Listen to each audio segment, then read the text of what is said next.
If you ever find an old cassette tape in a dead person's house, do not press play. Not even once. Because some voices don't stay in the past. Some voices wait for you to listen, and then they learn but I understand enough now to be afraid. After the funeral, it fell on me to clean out her house. I'm an only child. My father left when I was young, and it was always just me and Mom, and that small it wasn't locked. Inside, sitting on a bed of faded red velvet, was a single cassette tape. No label. No writing anywhere on it.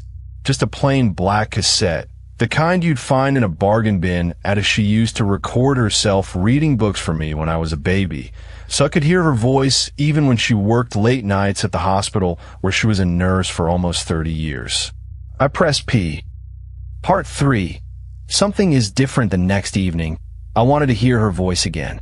I made tea, sat on the floor in the same spot, and pressed play. Already smiling before the static even started, I told myself there had to be a logical explanation. Maybe the tape had multiple tracks and the player was randomly choosing which one to play, like a shuffle feature on an old machine that malfunctioned and old man was raking leaves next door, moving slowly, the way people move when their bodies have started arguing with them. I parked and walked over, feeling foolish before I even opened my mouth, and not really. Some things are just between a mother and her daughter. My whole body went rigid. There was no way it could know about the phone call. No possible way, unless it was somehow inside my Lee. Part 6. It comes back 3 days later. I opened my apartment door to leave for work, and the garbage bag was sitting on my doorstep.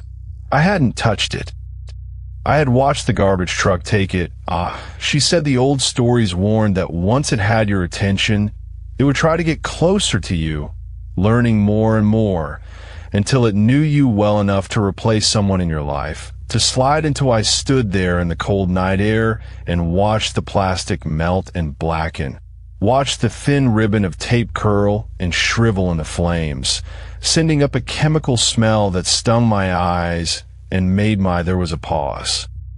A long one, stretching out until I could hear my own blood rushing in my ears. And then the voice, still using my mother's exact tone, her exact warmth, but with that cold patience.